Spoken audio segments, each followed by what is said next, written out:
Hi guys, আসসালামু আলাইকুম। সবাই কেমন আছেন? আশা করি সবাই ভালো আছেন। আমি Rabbi Mahmud, welcome my Facebook page. আজকে আপনাদের মাঝে ছোট্ট একটা ব্লগ ভিডিও নিয়ে আসলাম। আজকের ব্লগটি খুবই গুরুত্বপূর্ণ। আজকের ব্লগটি প্রবাসী ভাইদেরকে নিয়ে। আপনারা দেখতেছেন যে এটা ঐতিহাসিক বলদিয়া মাঠ। এখানে হাজার হাজার লাখ লাখ প্রবাসী ভাইরা প্রতিনিয়ত এখান থেকে তাদের ডিউটিতে যায় এবং ডিউটি শেষে দিন শেষে তারা কিন্তু আবার সেই একই মাঠে আবার ফিরে আসে।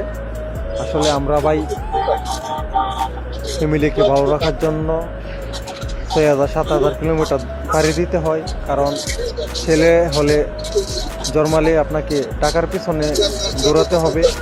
বর্তমানে টাকা হচ্ছে সবচেয়ে বড় পারফিউম। আপনি যত টাকা কামাবেন মানুষ আপনাকে তত ভালোবাসবে, আর টাকা না থাকলে মানুষ আপনাকে অবহেলা করবে, ছুঁড়ে ফেলে দেবে। এটা হচ্ছে ভাই প্রকৃতির নিয়ম। কি করার রে ভাই, আমরা তো ভাই প্রবাসীদের দুঃখ কেউ বোঝে না। শুধু একবার প্রবাসী হয়ে দেখবেন প্রবাসীদের জীবন যে কত কষ্ট।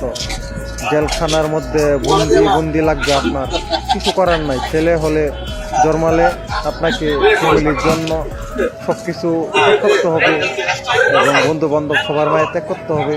ফ্যামিলিকে ভালো রাখার জন্য আমরা কিন্তু সবাই চেষ্টা করি। আল্লাহ তাআলা যেন আমাদের মনের আশা কবুল করে, আমিন।